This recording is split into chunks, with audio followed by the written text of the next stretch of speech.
Loboritelio Mielzukų žmonas. Aš esu tikras kupiškėnas iš ano krašto Lietuvos. Tai noriu pasisveikyti kaip žmogus. Kaip mokau. Dabar iš karto turiu atsiprašyti. Pasirodo, kad pietų Lietuvoje tas išlikys yra trumpas, ko gero. Programa lyg ir rodo tą trumpumą. Bet o šiandien dar šiek tiek kupiškėniškai noriu pašnekėti. O šiandien, kai pradėjau žiūrėti pavadinimą, tai aš padariau taip, kad tas išlikys yra į nosinę, įsinosinę. Tai labai atsiprašau, jeigu aš pataisiau ir neteisingai pataisiau dzūkų tarmę. Bet man taip atrodė, kad turėtų būti.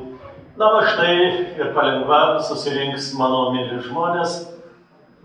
Šiaip Antanas Baranauskas, kuris yra irgi čia gaubelį jo dvasia šitą kraštą ir manyčiau, tai yra artimiausias poetas Gedai ir atvirkščiai, yra sakęs, o ką daryti, jeigu pasiruošė ir niekas neatėjo. Tai jis sakydavo, tai parašė raštu, versmės undenė nustoja tekėti dėl to, kad pas jas pulkai sentų neateina.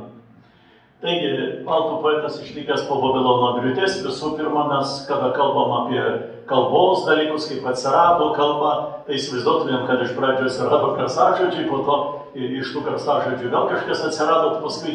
Tačiau iš karto reikia štai ką pasakyti.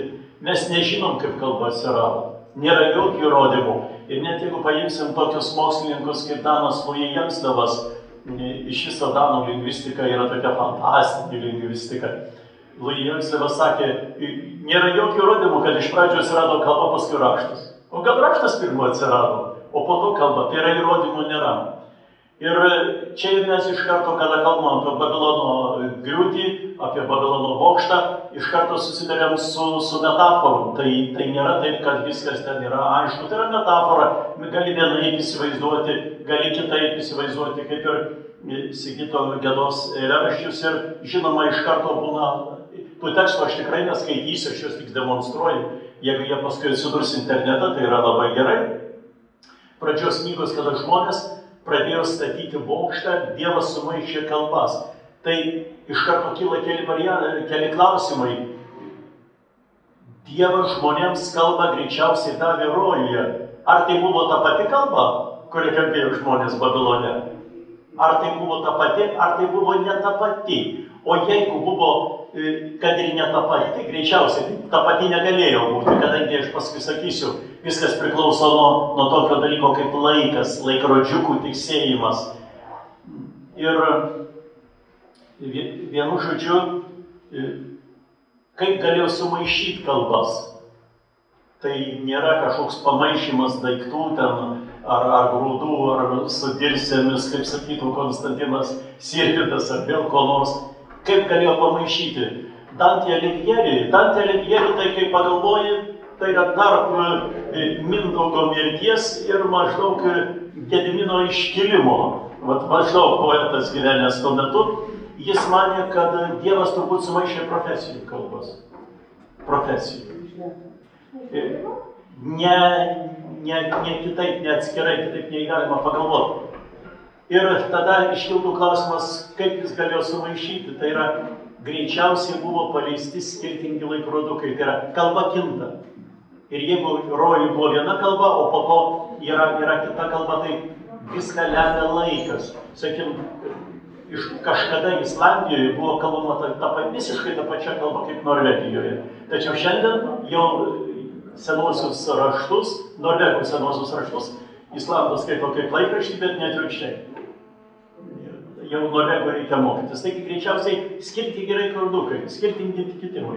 Apie tai truputėlį išnekėsiu, dėl to galima kalbėti apie poetą kaip išlikusi. Poetai iš viso tokie kitokie, nes jie bokšto nestatė, nei dailininkai, nei muzikantai. Dalis jų tingėjo, dalis ir nepastebėjo, kad bokštas buvo statomas.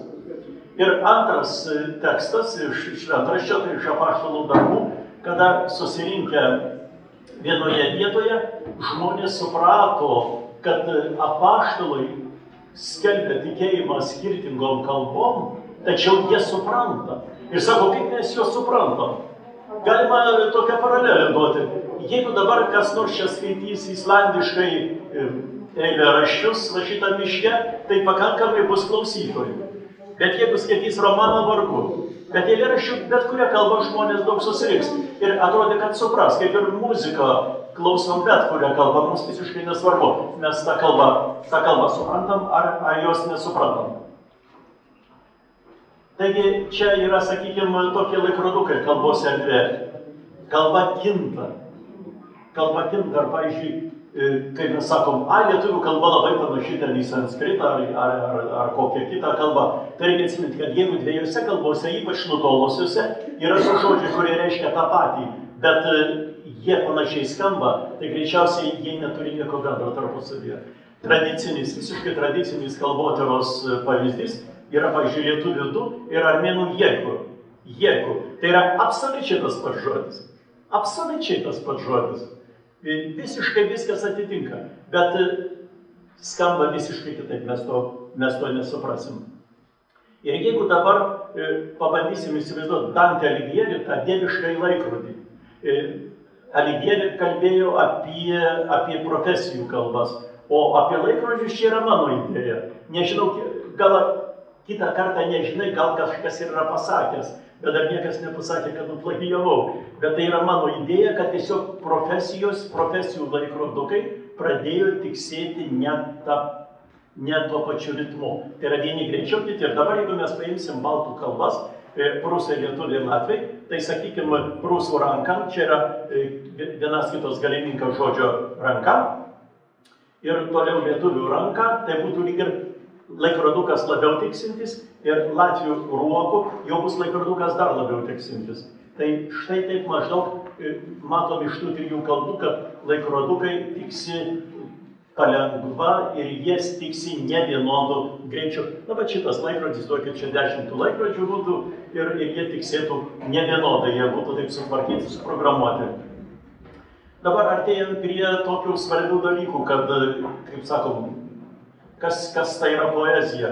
Kada žmogus susidūrė su poezija, kada mes susidūrėm, arba civilizacija, arba Europa susidūrė su poezija, poezijos laikas jau buvo pasibaigęs. Mes dar suprantam, sakom, žmogus pakalbėjo labai poetiškai, tai gražiai. O kokia jo kalba buvo? Labai proziškai. Bet poezija buvo ne tam skirta. Sakykime, labai gerai iliustruoja tokie dalykai, kaip, pavyzdžiui, vikingai buvo raštingi. Vikingai buvo raštingi, bet jie nerašė. Kam? Na, tai negalima galvoj laikyti. Tai jeigu, sakykime, būtų galima išlaikyti kalboje didelius tekstus, tai jie nekistų. Čia žinojo kelios civilizacijos, sakykime, indų civilizacija ir panašiai. Ir mes susidurėm su dviem žinojimo būdais, kuriuos indoeuropiečiai įvardino skirtingom šaknim. Tai tas veit, tai yra žinojimas. Žinojimas, žmogaus žinojimas, kada keičiasi. Vieni sako, aiškina taip, kiti aiškina taip. Sakykime, kokia nors Lietuva prasidėjo nuo upės, kad buvo upelė, aš ją esu perėjęs neskersai išilgai, tą Lietuvos upelę. Tai yra labai įdomi ten yra flora, labai įdomi yra, taip sako botanikai, bet tai labai nedidelė. Ir palengva buvo perėta prie visiškai kitos etimologijos, tai yra leičiai. Leičiai tai yra tie kunigaikščio žmonės, nes jeigu pasižiūrėsim dabar į tą iš Molinės metraščio ištraukėlę, tai irgi matysim, kad kalbama ne apie lietuvius, o apie Lietuvą. Tai yra apie Lietuvą. Ir taip pat yra žinoma kaimas, leičiai. Yra dieviškas žinojimas, kuris yra netikrinamas. Mes negalim sakyti, šitoj vietoj Sigitas truputėlį ne taip pasakė, jis neturėjo visų duomenų, jis turėjo visus duomenis. Visiškai nebūtina. Labai gražiai yra sakęs daktaras Naglis Kardelis, kad kada verčiama iš šumerų kalbos, kurios Geda nemokėjo, bet jis ištirti labai tiksliai. O čia yra kaip stebuklas.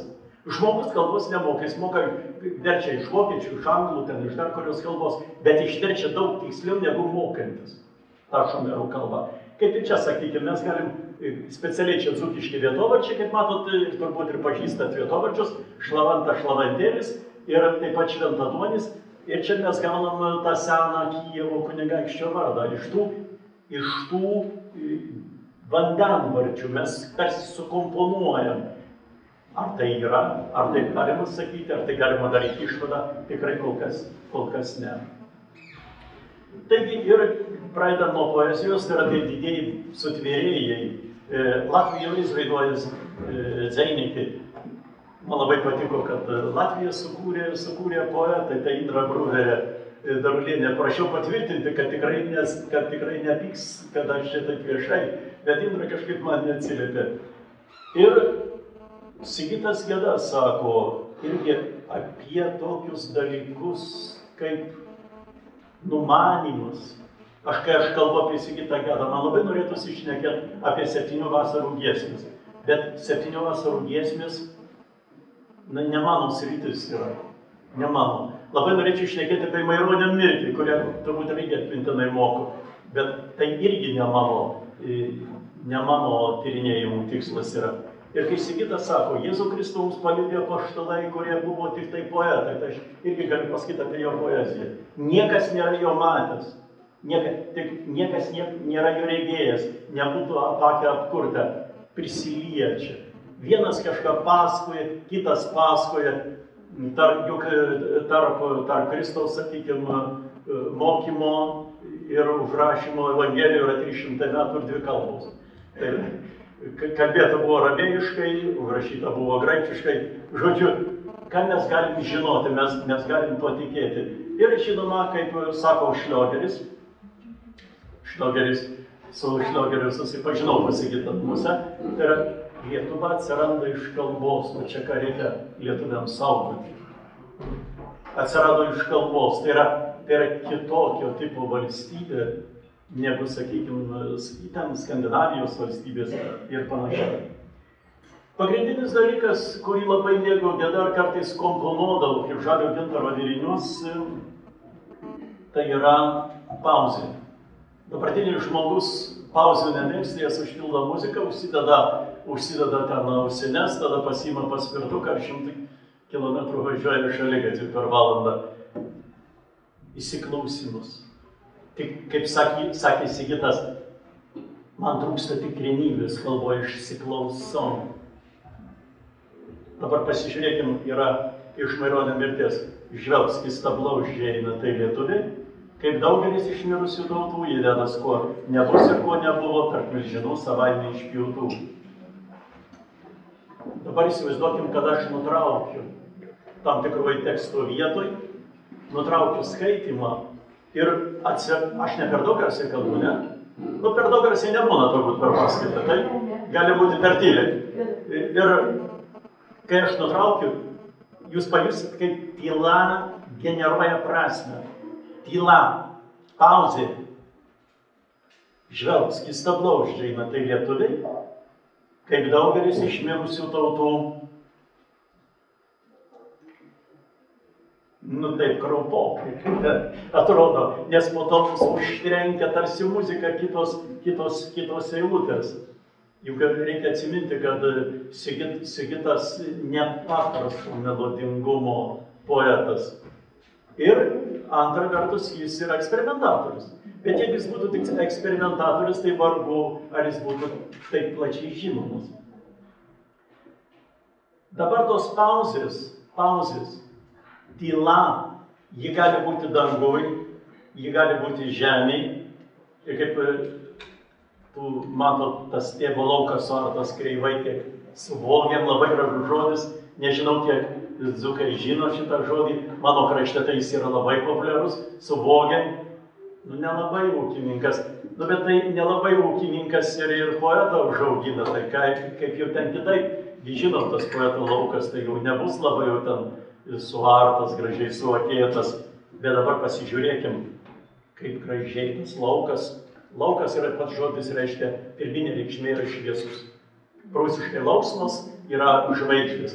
Dabar tas laukas yra žemai ir jis atsispindi aukštai, irgi laukas.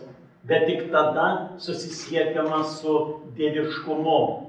Ir juk, kaip mes sakom, ten Brunoną nužudė ar panašiai, ne todėl, kad jis platino krikščionybę, jis bandė paaiškinti, kad mūsų dievų nėra. O čia yra mirtinai pavojinga. senosios religijos, jeigu tu sakai, kad tavo Dievas yra kitoks, tai prašom, tai viskas yra gerai, bet mūsų dievai galingesni. Kaip sakoma, serlė vikingai, viskas yra gerai, bet mūsų dievai, mūsų dievų ženklai yra labai galingi. Taigi, ir dabar paimkim tą poetinio žinojimo sandarą, kurią aš perbėgsiu. Paskaita tai nėra puodas, ir klausytojai nėra puodas, į kurį reikia senas dalykas, sena išmintis, į kurį reikia pridėti. Tai yra žibintas, kurį reikia uždegti. Tai yra tų žinių visada gali žmogus pasisemti, gali knygą pasiimti internete, ten pilna visko. Taigi dabar pasižiūrėkime į Sigito poetinio žinojimo sandarą. Tai iš vienos pusės yra ta elementai, jis domisi tuo. Aš labai svajojau, kad taip po 2008 metų tokį pokalbių knygą padaryti, bet tokių pokalbių. O kas yra būdvardis? O kas yra A? O kaip tu įsivaizduoji A, pavyzdžiui, kas tai per dalykas? O kas yra taškas? Nes šitie dalykai užšifruoti yra. Aš nežinau kito poeto, kurio galim prieiti ir paklausti, įsijungus diktofoną. Klausyk, kas yra taškas? Nieko neišeis to pokalbio. O su Sigitu išeis, kadangi matysim tolesniam tekste. Gramatika ir žinoma morfologija. Žiūrėkit, jis konstruoja savo gramatiką. Mes galime įsivaizduoti iš viso, kad gramatikos nėra. Yra tik poezija. O gramatikos kaip reikia, atsiprašau, Lietuvių kalbos instituto darbuotojų, bet žodžiu, gramatikos nėra. Jie kažką kitą tyrinėtų, kitokius reiškinius. Ir dabar žiūrėkit, tas O pasaulis prasideda, betgi čia kiekvienas iš mūsų matom, tai yra alfa ir omega. Tie du, čia taip ir Dievas žinoma įvardyjamas ir Palangoj, ir tas, kur jau baigėsi visas tas kraštas. Na, mums baigėsi Palangoj, o vokiečiams baigdavosi Nemirsetui, nu, žodžiu, kaip kiekvienam. Kiekvienai tautai kitaip. Ir štai jis pradeda tą pasaulio pradžią konstruoti iš elementų. Bet dabar turbūt nesunkiai pastebėsit, kad tas žodis elementai, o įdomu, kas atsirado pirmą. Žodis ar raidė? Taip. Tai kad, žiūrėkit, elementai yra abėcėlės raidės. Elementum yra vienetas, tas pirmapradis vienetas. Tai ko gero taip, vis dėlto abėcėlė yra manoma, kad abėcėlė iš pradžio buvo nedaug raidžių, o paskui tas jų daugėjo ir pats žodis elementum, tai viso labo yra 3 abėcėlės raidės. Tik tai, nes tai yra antroji pusė abėcėlės. Abėcėlė šiaip jau, pavyzdžiui, romėnai iškaldavo ant kapinių paminklų. Vadinasi, tai buvo jiems svarbus. Ir čia iš karto einam prie kito to, svarstant lietuvišką abėcėlę. Mes čia kartais labai šaukiam lietuvišką. Iš tikrųjų, tai čia viena iš atmainų Egipto rašto, kada buvo skiemenį sudarė vienas priebalsis, po to paėmė finikiečiai. Iš finikiečiam priebalsiai balsės buvo nereikalingos, tada jie įsivedė graikai balsės, tada lotynai paėmė, taip kad čia mes turim vieną raidę.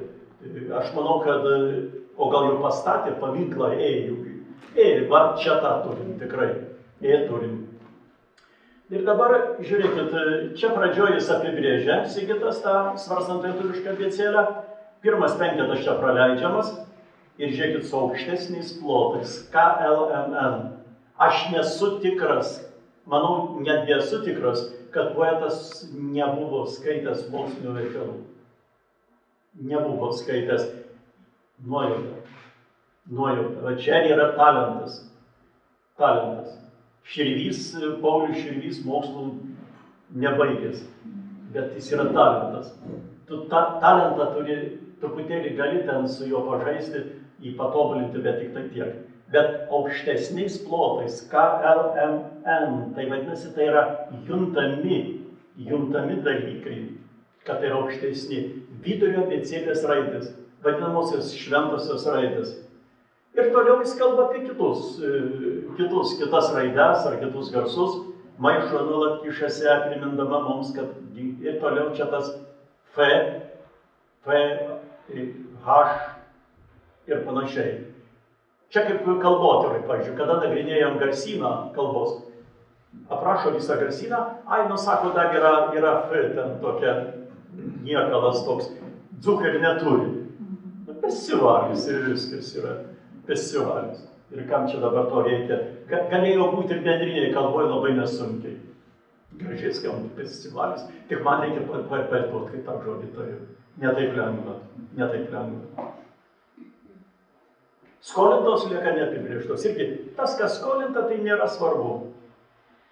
Ir štai suranda tą vidurinę raidę. Per vidurį tarp Kristus. Ant krašto pasaulio, ant kranto, pats virdamas linkui mirties. Anagramomis retas beskaito, labai sunkiai šifruojama eilutė, iš viso poezijoje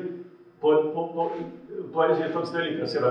Gali 5 žmonės susėsti ir vienas sakyti taip, kitas taip, paaiškinti ir vis tiek visi bus teisūs. Bet čia skiriasi nuo labai gražiai sakė, Bėglys per visą pasaulį buvo toks. Roman Jakobson sakė, kad politikoje taip jau, kai susirenka, turi būti konsensusas. Tada viskas gerai. Mes ką tik tai turėjom renginį. O moksle, kuo daugiau turi būti pasakyta, ne, aš tai nesutinku, tu visai čia ne taip pasakėjai. Visai kitaip. Tai bet jeigu yra tokia konferencija, tai viskas yra labai gerai. Jeigu daug nuomonių, visi nesutinka su kitais ir dar per pietus ginčijasi. Kas yra anagramomis retas beskaito, irgi labai yra sunku tam kontekste, sakykime. Pavyzdžiui, aš manyčiau, sakykime, kad jie, pavyzdžiui, Baranausko, Anykščių šileliai, ko gero, tie kolnai kelnuoti pakolnės nuplikiai, ko gero, yra ne kalnai, ne kolnai, yra įrašytas Karolinos vardas. Yra tas paskelbta. Bet čia dabar ne ta paskaita, bet čia retas beskaito. Anagramų yra toks dėsnis. Anagramų niekas neieško, kaip ir kur Vytautas palaidotas, nes gali visą gyvenimą ieškoti ir nieko nerasti. 2 laiškai rasti Radvilionių kaime prie Veisiejų. Dabar galvoju, Veisiejų ir Veisiejų. Na gerai. J. Irgi vidurio raidė. Ir visiškai nesvarbu, kad poetas sako Jovitis. Tai tikrai ne lietuvių kalbos žodis. Nesvarbu, poetui tas tinka. Krišna, Juoda, Javas. Man visada, kai aš išgirstu žodį Krišna, nežinau, kodėl visada girdžiu žodį Kirsna. Kirsna, nes tai yra labai panašu ir antra vertus tai yra tas pats žodis. Tai yra tas pats žodis. Tai yra Juoda, tai yra jotvingių žodis. Visada buvo man įdomu, kai jau įstojau Vilniaus universitetą, tie dzūkeliai iš karto žiūri rudos akys. Rudos akys yra kitokie. Profesorius amžinatilsį Sergijus Kalėda jau iš Mašnyčių kaimo mano ir kambariokas ir kursiokas, paskui Lenkijoje mokėsi. Iš Didžiojo baltų panteono irgi su jot interpretuoja, išmestas, jumis.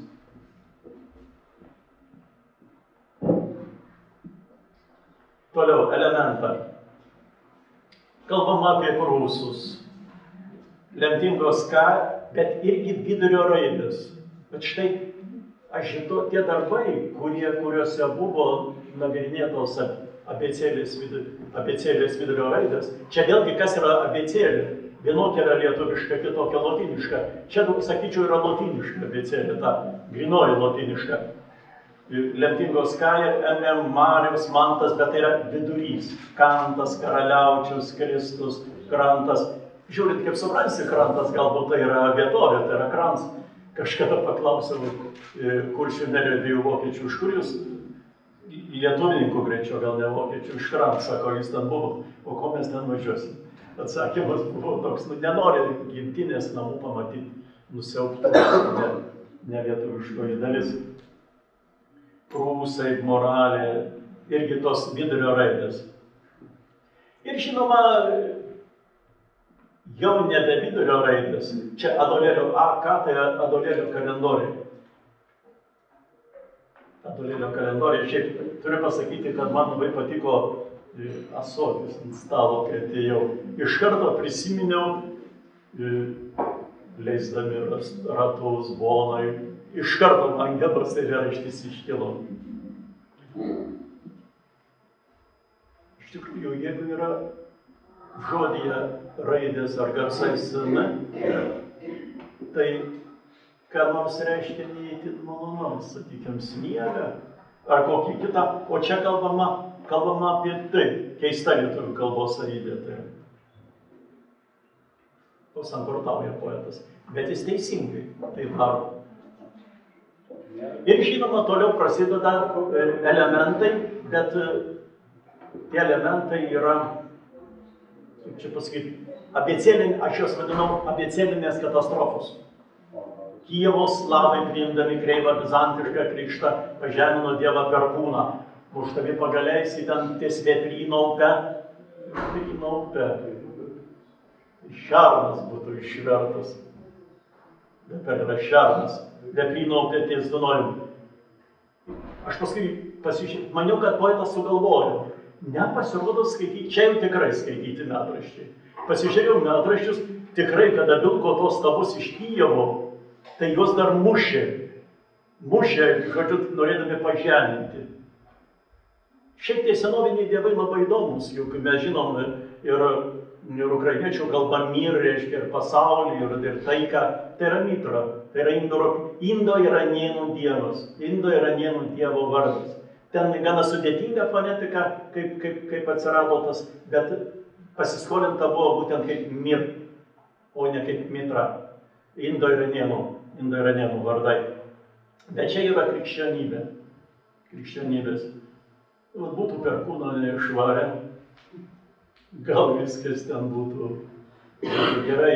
Vis tiek yra Lietuvos didžioji kunigaikštystė, kuri atrodo, kad turėjo išnykti jau labai seniai, ji tikrai nėra išnykusi. Ji nei poezijoje išnykusi, nei tikrovė išnykusi. Aš žiūriu visiškai skirtingų politikų, kuriems aš visai kartais nepritariu, nebalsuoju iš juos kalbas. Ir klausiu, kaip čia bus toliau su Rusija dar prieš karą? Niekada nemaniau, kad reikia sakyti žodžių prieš karą. Tai sako, viskas čia nuo Kijevo priklauso. Paklausė kito, kaip bus, sako, Kijevas yra Lietuvos miestas ir mes jį ginsime. Tai yra ryšiai be galo yra seni ryšiai. Valstybių. Žinoma, tai yra ir valstybė, ir seniai. Toliau, einam prie gramatikos. Šervė Girgžda prie to sėdėjoja. Linksniai iš Lietuvos pasitraukė į Estiją. Bet Dievas, kodėl Dievas, jis išėjo iš Suomijos. Mes kada kalbam apie ten, kaip ten, Merkinė, yra Merkinėje, aš tą žinau, tai man vienas iš pačių gražiausių dzūkų linksnių. Atrodo, arba ten namo, ar ten panašiai, sakykime, miškan, rytų aukštaičių, bet iš tikrųjų tai nėra labai seni dalykai. Nėra seni dalykai, tai yra iš ugrofinų pasiskolinta. Na, sakykime, kad iš estų labai grubiai, jeigu tai yra poezija. Jeigu tai yra poezija. O vat yra formų, kurių mes nenutuokim. Kiekvienas vartojimo, jos siaubingai senos namie. O čia taip. Aš drįsčiau pasakyti, kad pati seniausia forma lietuvių kalbos yra namie. Kur tu gyveni? Namie. O kas? Urvas? Žinau.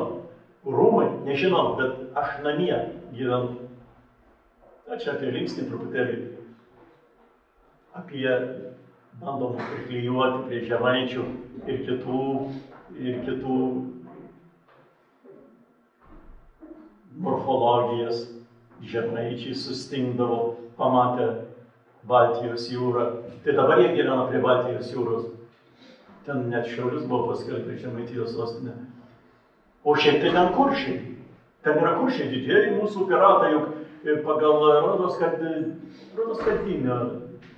Kadinio hipotezę Pietro Umberto, kad kuršiai galbūt susijęs su Korsarijus lotiniškai, tai plėšikas. Korsaras, taigi seniaugi būdavo plėšti, taigi čia yra, o ką veiksi žiemą? Pafantazuojama apie tai, iš ko čia ir kilę šitos vietos, kur dabar aš čia kalbu, Vytautas Bložė užmiršus, kol Jotvingio valstybėje nebuvo nė vieno daiktavardžio. Tik veiksmažodžiai. Eiti, kristi ir mėnesėti. Jeigu parašytų kalbininkas, aliteratas, ten sakytų, nu ką, šiniai tą poetui viskas gerai, čia labai, labai įdomu, eiti, kristi ir mėnesėti. Ir galų gale mes susiduriam, kaip sakiau, kad niekas Kristaus nėra matęs, kaip sako Geda, nes būtų apakę, tai apstulbę, tai ir aš pasiimu, kaip mano kaimynas Lionginas Šepka, ir droži savo Dievą. Tai kas yra Kristus? Yra įvardis. Įvardis, kur įvardžiai atlieka dvi tas funkcijas, tai yra Jonas atėjo, jis buvo linksmas, tai yra ir antroji, aš, tu. Ta islamiškas anekdotas, kažkas beldžiasi duris, kas ten, aš, žmogus esantys viduje, kaip tu drįsai, aš esu aš. Dar beldžiasi, kas ten, tu, tada užeik. Tai čia yra labai įdomus dalykai, taip vadinami šifteriai Jakobsono. Aš kirčiuoju trupučiuką kitaip, kartais labai nustemba, bet kirčiuoju taip, kaip kirčiavo jis pats. Šitą pavardę. Ir toliau poetas gali sau leisti įsivaryti tokius įdomius dalykus. Etimologinė pauzė. Pauzė ir įsiklausimas. Kažkada, aš vienas straipsnis žurnalistas labai teisingai pavadino su mano interviu, niekas negali mokslininkui pakeisti tylos. Labai gerai, mes labai mėgstam draugijas, mes mėgstam konferencijas, mėgstam kalbėti, gerti vyną ar alų, bet vis tiek tylo ir rašai, netriukšme, nepasislėpęs. Ir tą patį daro poetas. Jautis, aušti, šviesėti, jungti. Jis teisingai rašo. Jautis padarytas iš žodžio jungti.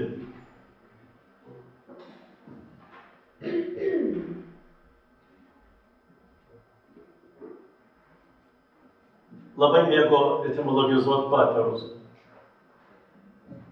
Pats ir viešpats, ir paterai, patinas, pjautuvas, mėnuo ir pautai.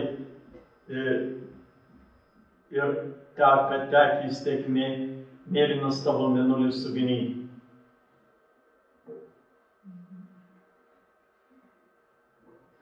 Bandžiau pašifruoti tą patero etimologiją, bet man kažkaip jos nelabai nesikartojantis. Yra panašių žodžių lenkiškai, bet aš žinau vieną dalyką, niekad neetimologizuosiu. Vieną etimologiją kaip šlavę esu tik tai paskelbęs. Ir toliau poetinė etimologija. Lietuvos dar nėra nė vardo, Lietuva ledynus vardo. Nu, čia žinoma Varnėnas po mėnulį, bet iš tikrųjų tai čia yra pėdos.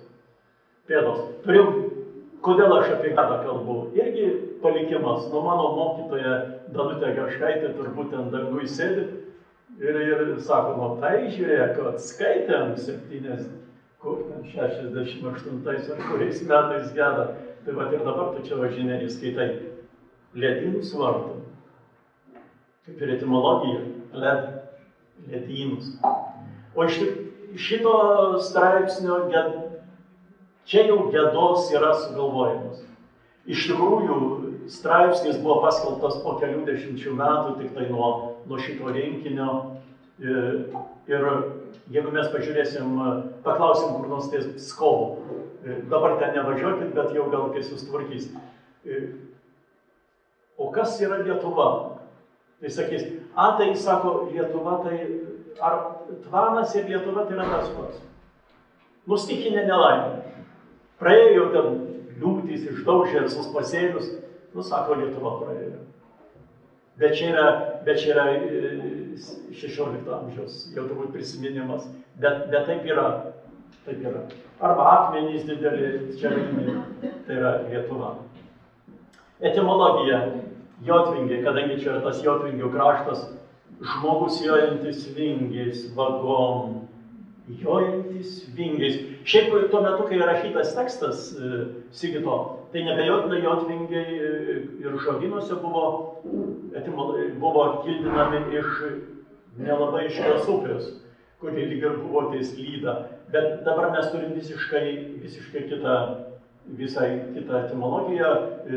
Irgi šviesos atminimo Simo Karaliūno, aš man labai sunku sakyti, kad dabar kartais nebepasakai šviesos atminimo, nes labai jau daug yra tų žmonių, bet sutampa su Baranausku. Jotvingai Lietuvijoje ėjo ir Skrodžių. Abiem kraštais upės ant Nemuno apročių. Sutampa. Šiaip man tie du poetai yra kaip vienodi. Antanas Baranauskas ir Sigitas Geda. Na čia, žinoma, pataiso kokias, jeigu aš išlaikysiu, irgi pataisiau, čia kažkaip man pasirodė, pasimatė su ta nosine, tai čia yra Perlajoj arba Merginai. Nu, jam reikėjo sukonstruoti mitą, jis padarė ne Merkinę, puikiai žinodamas, kad iš Merkio upės, bet taip tiesiog jam atrodė geriau. Ir eilėraštis Birutė, aš jos neįdėjau visos, nes nežinojau, koks kolektyvas, jeigu būtų šitą eilėraštį mėgstu nagrinėti, bet čia būna ir tokių trupučiuką nepilnamečių. Tai eilėraštis, kada Lietuvos mokytojai rašė skundą, turbūt paskutinį kartą, kad eilėraštį reikia uždrausti. Nes kažkaip Birutė negerai nušvietė. Bet, mėly ponai, mums evoliucija davė vieną dalyką, pažadėjo palikuonis, laimės jį nežadėjo. Ir ilgo gyvenimo jį nežadėjo. Dar klausimas, ar čia geras dalykas ilgas gyvenimas, labai abejoju. Jūs norėtumėt, kad aš prieš 300 metų būdamas skaityčiau paskaitas, ne, tokių studentų neaptikau. Tai, žodžiu, iš pradžių ten ta mergelė, rituališkai kažką ten darė su tėvais, Kęstutis ją ten paėmė, o paskui iš Trakos pradėjo šies birėti kunigaikščiai. Tai šlovė. Tai kas būtų iš kunigaikštienės, jeigu būtų nepagimdžius sūnaus ir daugiau sūnų? Tai blogai būtų. Būtų kaip Jogailai. Sudėtingas dalykas, juk Jogaila Vytauto prašė žmoną surasti, kad vaiką pagimdytų. Čiagi ne juokas yra.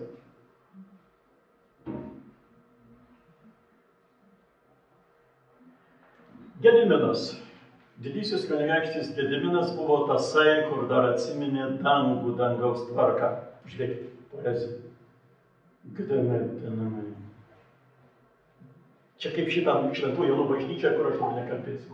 Man tai labai patinka, tik noriu pasakyti, kad prisimena tą, turbūt žinot. Yra internete Šventų Jonų bažnyčia skaitimas 91. Tai aš tik noriu pasakyti tokį dalyką.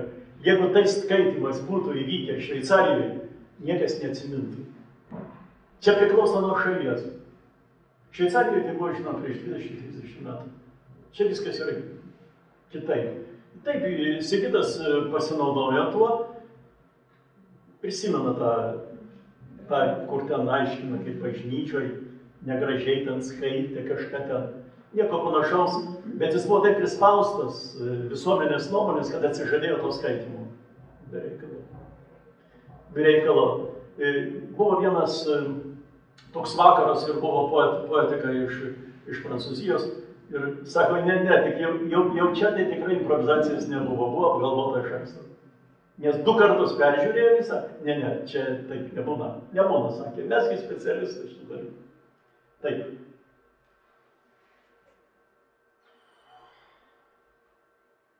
Ir aš buvau atėjęs, girdėjau Donelaitį, man Baranauskas sakė, tai progė smilos vos, kur būtum, ką darytum sūnau šiai neteka. Ir saulė ir mėnulis tautoms iš Lietuvos. Paskutinės eilutės yra išretintos originale. Didžioji Lietuvos kunigaikštystė tai nebejotinai gyvuoja. Ir gyvuoja realiai. Kaip ir 2 tautų respublika. Nu, mes nesupratom, kad turi būti 3 tautų respublika. Nu, mes nesupratom, maža kas atsitiko, maža kokių klaidų, bet visa tai gyvuoja. Ir kai sako tautoms iš Lietuvos, tai Geda masto lygiai taip kaip Baranauskas. Jis masto apie tą didžiąją Lietuvą. Juk jeigu yra didžioji Lietuvos kunigaikštystė, tai suprantama, kad yra mažoji. Jeigu yra didžioji Britanija, tai suprantama, kad yra Bretanija Prancūzijai. Ir kaip sako kultūros istorikai, kad jeigu Didžioji Britanija susitrauktų iki Londono, vis tiek bus Didžioji Britanija. Prieš lietų, nors esu būdas tas pabrėžimas, kad jis yra ne iš čia. Poetas nelabai gali būti iš čia, jis turi būti iš kažkur kitur. Ir dabar pasižiūrėkim, jis ateina, to festivalio yra tas moto, kad pareinantis namo. Bet va žiūrėkime, eibutas tai pareinantis namo, tas būt tai reiškia giminės ryšius. Tai galbūt kalbos, bet pirmiausia tai giminės ryšius, tai nestatinys. Tai nestatinys. Ir prūsų tas eibut yra, sakykime, pavyzdžiui, graikų domas. Domas yra namas. Jis gali turėti priemenę, pradomos, bet lotynų domas ne namas. Ne namas. Graikų oikos yra namas. Tai va, ir Nestor, gerai žinomas iš Homero, Nestor, iš Neomai, veiksmažodžių padarytas pareinantis namo, tai jūsų tas festivalio, tas jūsų moto yra siaubingo senumo, čia yra homeriško senumo, bet vardas tai nebejotinai buvo dar buvo prieš Homerą. Čia radvilų herbai. Tas pats Gudo, jis labai pabrėžia, kad Sigitas mažytis Gudo tipas, tai į tėvą panašus, jis toliau būtų, gotų, venetų, nes venetai tokie yra plaukiantis pavadinimas. Tai čia randa jos, tai čia randa ir panašiai. Taip. Kodėl dabar taip geda orientuojasi į pietus, kažkur į Lietuvą? Į pietus orientuojasi. Žiūri į pietus. Esu skaitęs tokį pranešimą, kur žiūri Lietuva. Kur žiūri? Nuo 1219, ne šiaip, kad dabar. Dabar tai čia yra Euroatlantinė sąjunga, čia yra Baltijos jūra, kuri kaip mūsų jau tapo karinė jūra. O kur žiūrėjo Lietuva? Kur pirmieji tokie paminėjimai normaliai, kad lietuvių delegacija, kur? Į Voluinę. Į Voluinę 1219. Pirmą kartą moteris paminėta. Dėl to mano kambariokas Erlickas su Bumblausku televizijos laidoje aiškino, kad iki to laiko Lietuvoje moterų nebuvo, nes jos nebuvo paminėtos. Jeigu Vilnius nepaminėtas iki 1323, tai Vilniaus nėra, tai moterų nebuvo. Nu, jie ten kitų klausimų nesprendė, žodžiu, kaip ten lietuviai ten prilenkiant prie žemės, tai gerius ar kaip ten. Žodžiu, bet Gudas jis žiūri į pietus žiūri. Baranauskas, kurį tikiuosi šiandien irgi spėsiu aplankyti, žiūri į pietus. Keiščiausia Baranausko kūryboje atrodo, kad nėra Vilniaus, tokio daikto nėra. Bet kiek Kijevo, kiek yra Gudų, kiek yra. Ir čia, sakykime, vienas iš tokių Voluinės metraščių iš 1253 aš įkėliau kaip tiesiog parodydamas, nes man labai patinka šitą citatą apie Vaišelką, nu, žiūrint, kuris čia, kaip tarsim, Mindaugo sūnų, kuris sudaro taiką su Danila, atiduoda savo seserį už Švarno ir atiduoda miestus. Vienas iš istorikų austrų, bet sako, tu pasižiūrėk, kaip gražiai išvardinti miestai. Novogorodo, Krivoslonim, į Novogorodo, Krivoslonim, į Volkoviesk. Yra tik šitas išvardymas gali būti normalus, tik toks. Bet tai pietus, ne į rytus. Į rytus nėra tos erdvės. Ten su Lenkais buvo labai gerai, ten buvo daug visokių vedybų per amžius. Bet šiaip Lietuva visada žiūrėjo į pietus, taip kad nėra labai nuostabu, kad dabar šiek tiek kitaip yra. Kad dabar taip mes čia žiūrim. Aš tiesiog įdėjau šitą citatą Lietuvos pietos ir rytuos. Man atrodo, kad tiek Gedai, tiek Baranauskui, apie Mickevičių tai aš ir nekalbu, kad tie, kurie gyvena LDK teritorijoje ir pripažįsta mūsų statutą Lietuvos. Jie yra rusai. O ten, kur yra rytuose, jau yra Maskovija. Be reikalo istorikai ieško pavadinimų, kaip pavadinti tos į rytus gyvenančius. Tai ar maskvenais, taigi čia Mykolo Lietuvio kaip vertimas. Tiesa, aš vieną kartą Maskovijos parašiau, kažkur tai 72 valandom mane tą Facebooką sulaikė, bet paskui ne man vienam, tai Kasčiūnas aiškinosi su Facebooku. Ir pabaiga ta, poetas ateina lyg ir iš niekur, aš dar turiu 13 minučių, bet aš maždaug per 3 pabaigsiu. Kaip ir iš niekur, galbūt iš čia ateina, iš gudų, kaip pranašas, taip, iš kitur ateina pranašas. Ir aš pažiūriu lietuvių pavardžių žodyną, 85 galbūt yra nauja laida, taip, aš čia nereikalo taip paaiškinu, bet man labai patinka, kad 85 metų žodyne, nėra Gedos, yra Gėda, bet nėra Gedos. Tuo metu jis buvo žinomas poetas. Matot, yra kažkoks dangaus pirštas, kuris tvarko. Ir nėra, čia tiesiog tą puslapį ištraukia ir viskas. Šiaip pati pavardė Geda yra labai lengvai demonizuojama, tai ir pats mėgsta Gediminas ar Gedaminas, tai yra vakarų Lietuvoje tai jos įprastos pavardės ir išsigito, bet labiausiai strigo per kaimynų berniuką šviesiais garbanotais plaukais, kur jisai buvo vardu Gedaminas.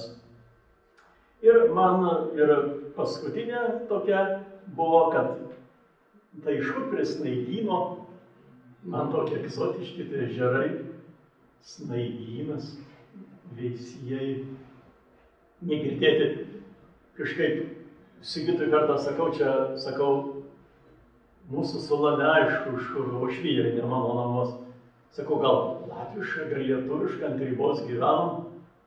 Sako, matai, kokios vietos, kokia egzotika. Tai va. Taigi jis ateina lyg ir iš Babilono, čia kaip metafora, bet kaip ne metafora, tai žinoma palaiminti Cie, kad jai pareina namo. Ir kaip sako Kupiškėnai, ačiū jums už dėmesį, jeigu kokių klausimėlį pratomą, tai aš išmūčysiu.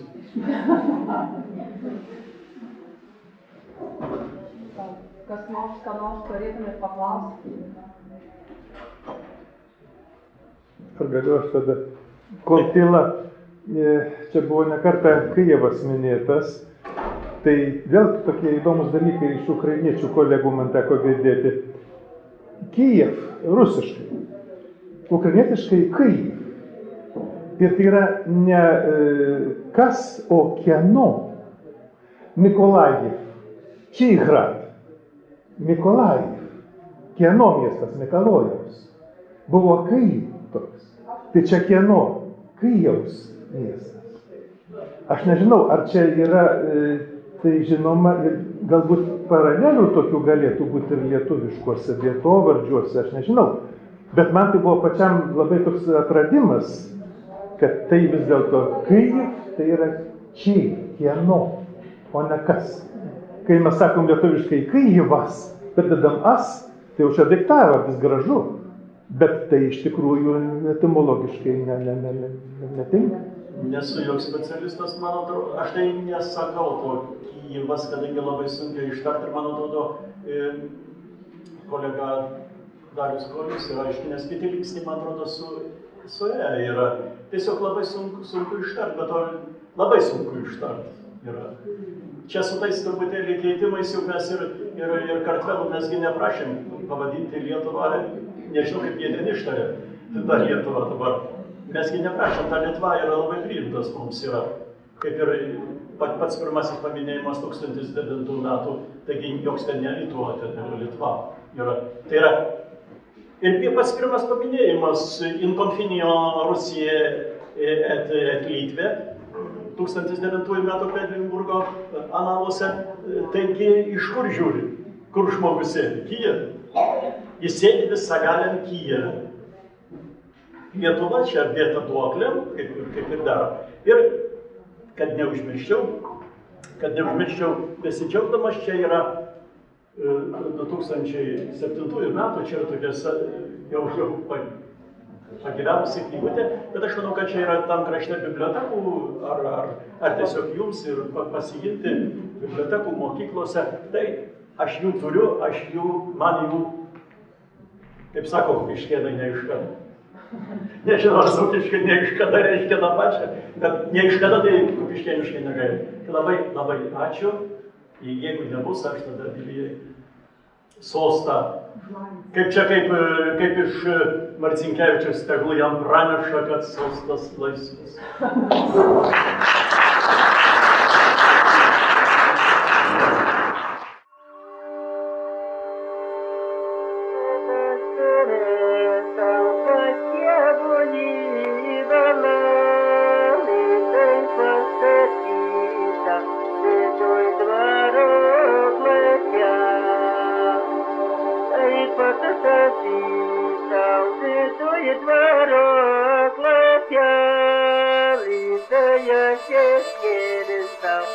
Cristiatura Islândia